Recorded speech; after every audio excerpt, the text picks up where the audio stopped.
Now it is time for the main event, the sermon. And it will be given by one of the most steady and stalwart people I know. She's laughing, but it's true. Yes, Hanabeta Deshotel.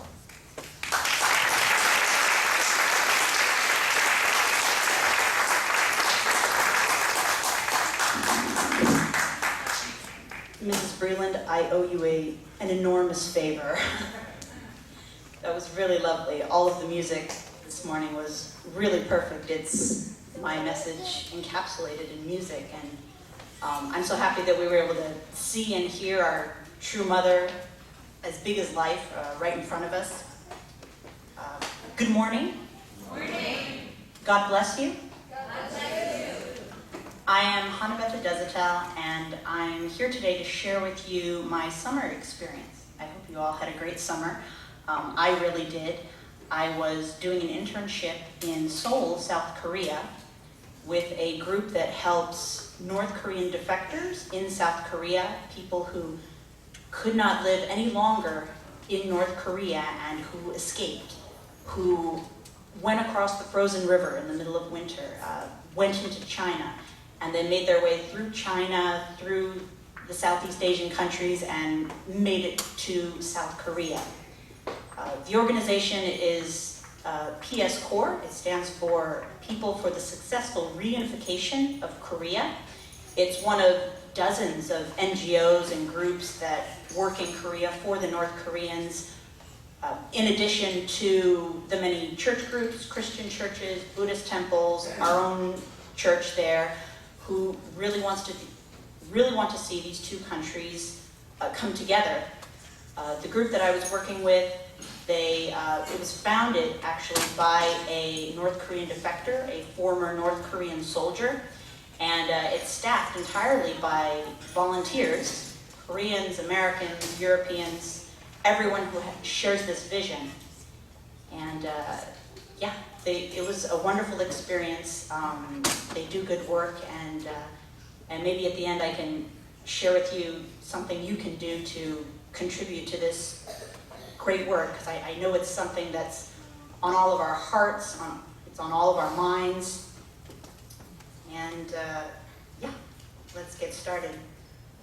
Many of these North Koreans, many North Koreans do stay in China, but they're in danger of being repatriated, being sent back to North Korea. I mean, can you imagine going through all of that, taking all of your family, many of the time. Many of these defectors are women. Can you imagine making your way to China and then being shipped back to where you escaped from?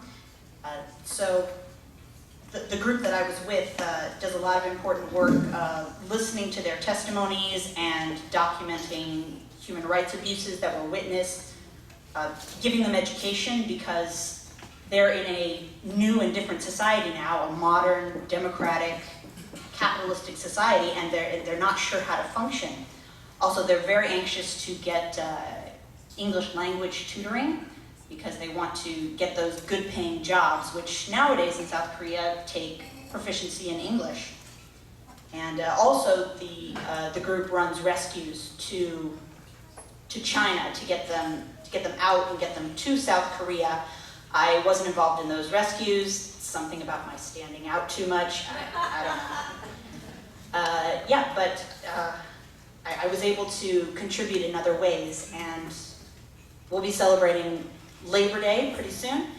And one of the things that's a focus now is working on labor rights. North Koreans are actually laboring and working in places like China and Russia, and under very, very bad conditions, and we want to petition and get China and Russia on our side to help these people out. And when they go back to North Korea, actually their wages are confiscated by the government. So in essence, it's state-funded, state-supported slavery. So this is something that needs to end. And by the way, I was doing this internship doing a course of study. It was part of a course of study at the University of Bridgeport, East Asia Pacific Rim Studies. I don't know if any of you are here, but it was really good. So I want to share with you today 3 really big lessons that I took away from my experience in Korea. One of them is an overwhelming feeling of gratitude for what I have in my life that these people don't have. They tell us to go out and help the poorest and help the ones who are suffering the most, and then you come home and realize, wow, I have so much.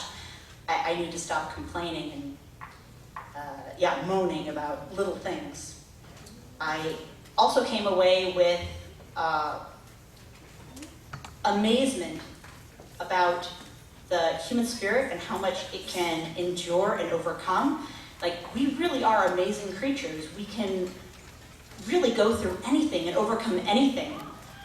Like I mentioned, leaving your home, leaving everything behind, and going through the wilderness practically to another country, to a strange place, and never giving up and wanting to find that good life, that whole life. That was the dream of these North Koreans, and I took that away with me, and I want to share it with you. And the third thing is, I admit I have been a bit discouraged in the past, like, gosh, you guys, get it together, you know? What is all this fighting about? And I want things to happen fast, fast, fast. And I even wondered, like, well, when will this happen? Is this going to take 10 years? Is this going to take 50 years? But the people that I worked with were very, very hopeful. And even, you know, the experts nowadays, the researchers are saying, 5 years, it's a done deal. We're going to have one country. And that rubs off on you, like, oh, we can totally do this. I mean, there are people working on the ground. We have all of your prayers and your spiritual energy. So, yeah, when you leave today, you're going to know very strongly this is happening. There's no question about it. So, this is a place some of you may have been privileged to visit. Gyeongju, North Korea, our True Father's hometown. It's not so very far from Seoul, but right now it might as well be worlds away because I couldn't get there. There's a barrier, there's a wall there, and it's, you know, there are soldiers, there are guns. But I have this dream that someday, and I'm sure all of you do too, that someday I will stand on that ground and see where True Father was born and where he was a child and where all of his family was. And when I think of it, the feeling you must get being there is like, you know, going to all of the holy grounds in the United States, going to pray at the Rock of Tears in Busan, Korea, going to the palace at Cheongpyeong, all of those things rolled into one. I think every faith, it's true that every faith and every religion has this longing for a geographic center, a center of their faith, you know, the origin where it all started, and that's where I want to go. That's the Holy Land. That's where I can have a new experience with God. So this image, this picture was in my mind when I went to South Korea to say, yeah, I'm going to put in my effort to make this a reality. And so on the theme of gratitude, I have so much that many people in the world don't. People who live in places like North Korea, who live in places of conflict, places of poverty. I have plenty to eat. I have clean water. I have access to medicine, to medical care. If I go to the hospital, the doctor has real surgical tools, not barber's razors. So I'm in good hands if I go to the doctor. I have the leisure to appreciate God's creation, the ocean, the mountains, the sky, all of creation. And even if all of that were taken away, even if I were, here, I'm not going to be thrown into prison for saying the wrong thing. I'm not going to be tortured or put in a labor camp. And that's a reality. for some people. But even if all those good things were taken away from me, I know God, and I know our true parents.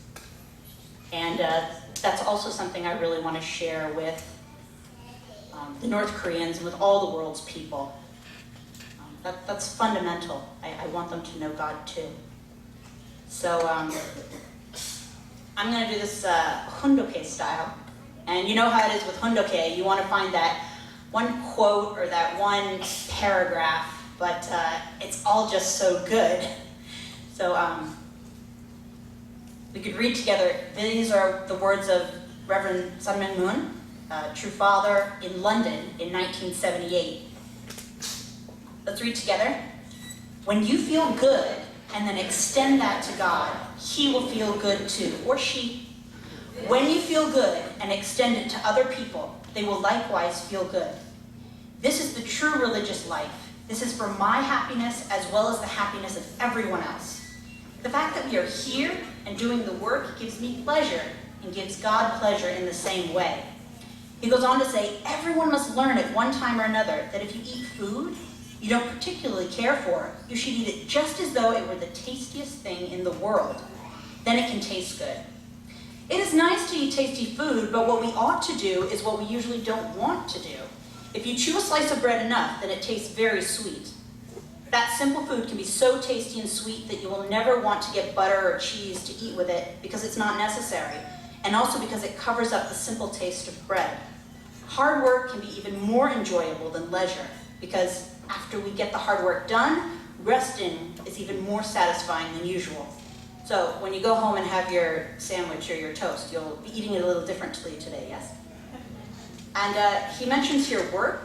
I have the freedom, and all of us have the freedom to choose the work that we do every day, to choose our own jobs and professions. We're not living in a society where whatever your father or your grandfather did, you will do too. If your family are farmers, you will always farm. And yeah, it's difficult farming in North Korea. We know that.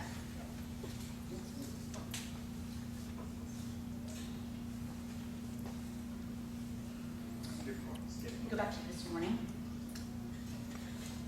This is for us to read together. This morning, I want you to learn that we must simply be aware of being grateful for what we are bestowed with. When you wake up in the morning and see the sun shining, you must be confident that the sun shines for you and not only for someone else. You can even think that if you did not exist, the sun would have no more use. The birds sing, and even the insects buzz to please you rather than anyone else. You have to feel the stars twinkle and the moon shines just for me. We each have to feel like that.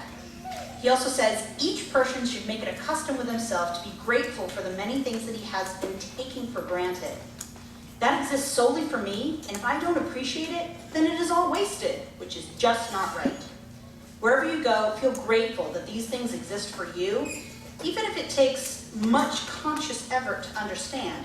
We have to learn this lesson of being grateful for every situation.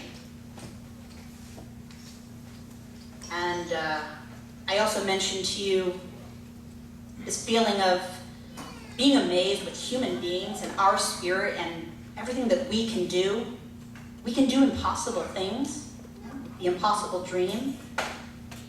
There was one woman, a North Korean defector, who gave us a speaking event for us. She was very adamant about sharing her story, her entire story, with anyone who would listen. So we arranged it, we invited college students, there was a mix of Koreans and expats from different places. She was repatriated, she was sent back to North Korea after escaping 4 times. 4 times! Which means, if you're doing your math, she escaped 5 times? Like, I would have given up after 1 time. Like, send me back, oh no. But she was so strong in her will. She wanted to be free to feed her children, free to think and feel, and everything that South Koreans have, everything that Americans have. She needed that she wanted for herself and for her family. So she escaped 5 times. She did it. And of course, she went through a horrible situation, suffered like only a woman suffers at the hands of male soldiers and male policemen. But she never gave up. And I was so grateful to her for not keeping all of that inside, because that's a really tough time, and many people would have a hard time getting over that. But for her, telling PS Corps, the NGO, and telling all of those people who came to hear her speak, it was cathartic for her. She just really wants North and South Korea to be one free country, and she was going to tell her story and do her part in that way. And when I hear of suffering like this, it reminds me of those who've suffered the most in history. It reminds me of Jesus' suffering, the suffering of our true Father, and of course the greatest sufferer of all. Who has suffered most in all of history? It's God. That's right. When Jesus was sacrificed on the cross, God suffered too. And it's amazing to me that even though this was a plan B, we know, it wasn't the initial plan. So much came out of that, so much victory. It was an amazing meeting of love versus hate, and goodness versus evil, light versus darkness. Those two opposites met. Just like North and South Korea are met at that line. And so much came out of it that I have great faith that because we have our true parents who sacrificed their lives too in a different way. They live their lives entirely for God, entirely for all of us. And because we have each other, because we've inherited that mission, everything's going to come true. Everything that we hope, everything that we dream, it's going to happen. And I'll share with you now words from our true Father given in Seoul in 1958.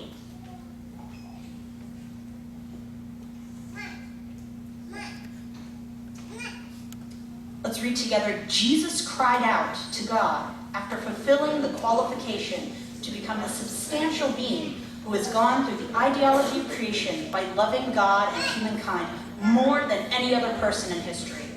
There was an instant when God forgot the dignity and position of being the creator and clung to Jesus. No one knows this. Furthermore, God confronted Jesus with a shimjang of wanting to raise him to a position even higher than himself, the creator. Nobody knows this either. Jesus was rejected and driven out by the chosen people, but because he knew the shimjang of God, who had persevered for 4,000 years and more, he had to endure. In addition, Jesus knew that God had sacrificed everything in the 4,000 years of history to find one son. Therefore, Jesus realized that he also had to endure his hardships, no matter what kind of sacrifice and rejection came upon him. Therefore, he did not curse the people who confronted him. And all of that for one son, and look how many sons and daughters he has now. This is amazing progress.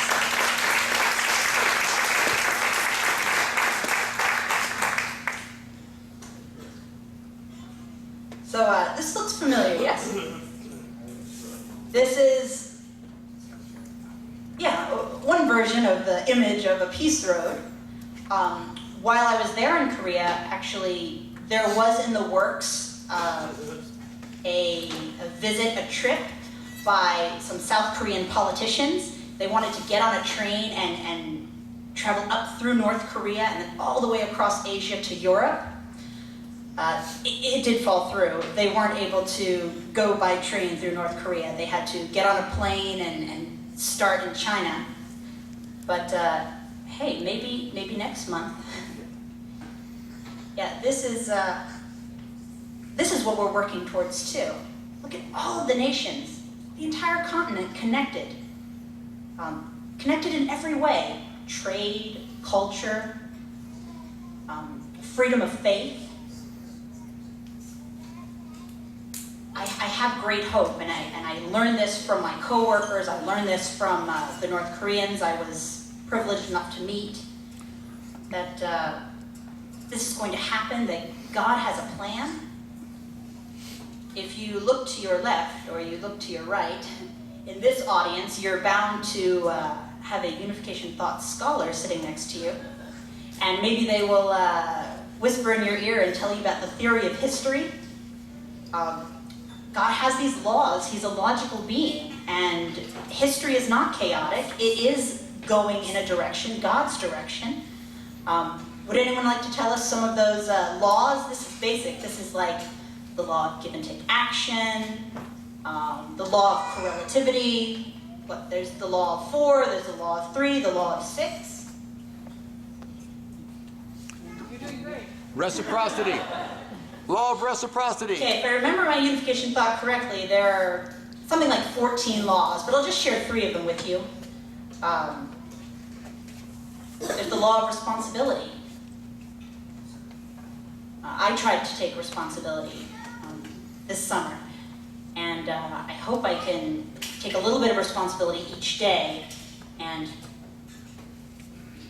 just do my part and help God out and do what He wants, help Him to accomplish what He wants here on this earth. There's the law of indemnity. What is indemnity? It's a banking term, right? It means something that is paid. I learned recently that, are there any Greek scholars here? The word that Jesus Christ said on the cross, that's sometimes translated as "it is finished," also means "it is paid." That's what they would stamp the bills with, paid in full. Jesus Christ paid the indemnity so that things could move forward, so that people could come to God and God's kingdom could eventually be established. And He's still with us, yes. We have His power, we have True Father's power, myriads of good spirits who are ready to help us with this work. We're not alone. So there's the law of responsibility, the law of indemnity, and also the law of the false preceding the true. I mean, that's North Korea. These are people like you and me, and they have a mix of, good and not so good, just like we do. But the people that are leading them, it seems very clear that they're not on the side of God, that they're working against God. And this is false. This is something that will be made true. I have no worries about that. And we can also read now some of True Mother's words. Reverend Dr. Hak Jahan Moon, she spoke these at Changpyeong this year. Together, this nation, true parents' fatherland, and God's homeland is still divided in two. North Korea keeps shooting missiles as a survival tactic. It is as if they're trying to say, if you threaten us, we will act. Can we just stand by and watch this continue? Is there a way to bring about the reunification of the two Koreas? Is there an alternative that can bring unity to this nation? A new era has opened. Can we let what Father said and the fact that He has completed everything come to nothing? There is only one method, one way. It is the true parents. Do you understand? Yes!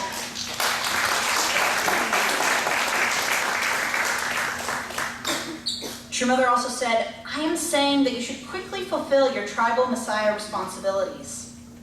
When one restores a person to God's side, that person will restore another healthy person like him or her to God's side too. This is witnessing. Through witnessing, we give hope to others, and those recruited will honor God's will and think, I should try living more for others. For example, the person might think, I should work not only in Korea or in this society alone, but I should turn my sights on the world. If this happens, the person will become the greatest global citizen in this era. And your mother also said the reunification of the two Koreas must be realized by 2020. Oh, there's that 5 years again that all the experts are using. Yeah, so what we can do here is, I mean, we know the power of, we're a democracy, we know the power of petitioning our representatives. Did you know that you can petition the United Nations? Yeah, and make things happen. There are numerous organizations that put together petitions. We need to use our voice and let the world know that we won't let this continue. So they need our donations. Women's Federation is still running the 1% Love Donation campaign. Please give generously.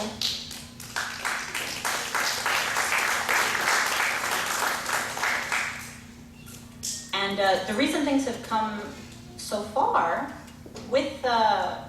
towards unification is because of all of our efforts, because of all of our investment, because of all of our powerful, powerful prayers. Pray every day for this. Pray every day for people who live in these kinds of situations. We have refugees coming to Connecticut from Syria, from Iraq, and yes, we want them to be well-fed, and we want them to have jobs to support their families. We want them to have all of their things. And we also want them to know God. We've got a new crop of people for you to witness to. And, yeah, so in North Korea, the leadership is slipping. I mean, when women protest in the street because the leader wants to confiscate a certain amount of their savings in the bank, and then he has to backtrack and say, okay, I'll take less, someone's losing power. And when there are underground black markets and above ground entrepreneurs in North Korea, power is slipping. When people risk their lives, not just for food, but to get a glimpse of life in South Korea through smuggled DVDs, power is slipping. Many people who've left North Korea, they're clamoring to go back and get their families. So pretty soon, we can all take a trip together to Cheongju. That's my dream.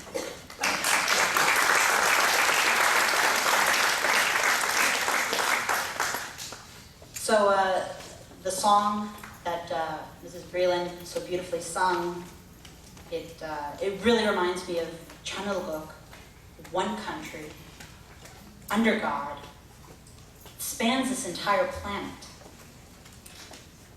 And there's another country I've heard of long ago. That's Chanulguk. Most great to them, most dear to them that love her, most great to them that know. We have to let everybody know. We may not count her armies. We have some peace police, but they're a different thing. We may not see her king, not with our eyes, our physical eyes anyway. Her fortress is a faithful heart, and her pride is suffering and perseverance. And soul by soul and silently, her shining bounds increase. Her ways are ways of gentleness, and all her paths are peace. Peace highway? So, God does not need your wrath or your anger anymore. That's all in the past. We don't need you to take up arms or kill anyone. There's no enemy to kill anymore. Who's the enemy here? Yeah. The enemy is our own family, our own brothers and sisters, and we don't want them killed. We want them brought to God. So God does not need your wrath or your fighting. He needs your heart, he needs your pride, he needs your righteousness. And I have one last thing to share with you. My day job is a school teacher. Oh yes, for the teachers, for the professors. Thank you for educating our young. And operating on the principle that everyone likes a good story and everyone likes to be read to, even grown-ups. This is a children's book that I helped develop. The pictures are done by an artist in New Jersey. I heard the story, the childhood story of one of the North Korean defectors, a young woman, and I thought, wow, that would make a really great story. So this is her story. Working title, The Music of Flowers. I live in North Korea, a beautiful land of mountains and forest. I like going to school and singing with my friends. Mama says that life is hard for many here. Farmers work hard to plant and harvest, but there never seems to be enough food for everyone. I think the grain has a hard time too. It has a hard time trying to grow. I see farmers carrying heavy packs through the fields. I want to say, hello, keep up hope, 힘내세요. At nighttime, I look up at the pretty stars, so many, so bright, and I think of how big the world must be. One day, I want to travel to another country to learn and study. I gather as many textbooks as I can so that I will be ready. My father is a musician. When I hear him play beautiful melodies on his violin, it makes me happy and it helps me to dream. I dream at night of lovely music and sweet-smelling flowers of all shapes and colors. But when I wake up and walk through my town, there are no flowers anywhere. No flower pots, no gardens, no flower shops. The world seems gray and sad. Can you imagine a child growing up and just longing for flowers? Something so simple. I want to plant seeds in my family's plot of land. How happy and colorful home would look. I prepare the earth humming a tune. But Oma and Appa scold me. They tell me that the land must be used only for growing food, corn and potatoes. My belly needs food, I know, but my heart wants flowers. I go up into the mountains. Their peak pierce the sky like dragon's teeth. Here I find wildflowers blooming. I gather them with a smile and bring them to my parents. Mama and Papa also have hearts as well as bellies. Oma and Appa are delighted with my gift. They tell me I am kind, that I am pretty. I bring a bouquet to my teacher at school. She smells them deeply and smiles at me. I want everyone I love to have a present of these mountain flowers. I gather a bouquet for each person. Jongchang flowers, Hamjari flowers, and Tumechawan flowers. One day, I will have a garden of my own, and I will keep a flower shop with the most wonderful bouquets anyone has ever seen. Music and flowers keep this dream alive in my heart. And just to give you a little where is she now, this young woman came to South Korea, escaped to South Korea, and she got a degree in accounting, so her business plan is right on track. And she's now applying to come to university in the United States. And study flower design. So her story really inspired me, and I want everyone to hear these people's stories. The next one that's in the works is about this little boy. He's looking out over the river and wondering, is that China on the other side? If I go across the river, will I have left North Korea? In actual fact, we won't tell him, but it wasn't the right river. He's looking out North Korea, poor guy. But he also has a happy ending because this little boy grew up to become a North Korean soldier, but then to become disenchanted and take all of his family out of North Korea, and he founded the organization that I worked in over the summer. So, thank you all for being here today and for your prayers and support.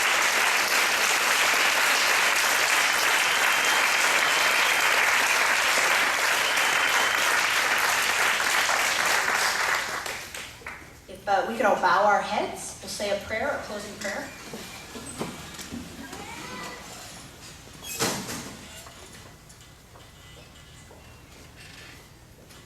Dearest Heavenly Parent, dearest, most beloved Heavenly Parent, we here today wish to thank you, God, from the bottom of our hearts, that we can live in this country where our freedom and happiness are not hindered, and that we can live in this shining new country that is growing every day, the kingdom of heaven, Chanulguk, where you reign forever. We pray for our brothers and sisters near and far who suffer from starvation, from torture of the mind and body, and from oppression, and who have not yet seen you, who do not yet know that they are welcome in this country too. We repent in our hearts that at times we've been complacent and that we have been discouraged and that we have not done all we could to assist you in this glorious work. We determine now to offer up all of our prayer, our powerful, powerful prayer, our giving, our thought, our efforts, and our hope. We'll tell everyone that this is happening. This is going to happen. So that these countries of the world, these arbitrary countries, can come together as one, every country in the world. We can see our parent receive back what his disobedient servant stole away so many thousands of years ago. We go forward now with gratitude, with repentance, and with determination in our hearts. I pray and report these things now in my name, Hanabeta Deshotel, daughter of a blessed central family. Aju.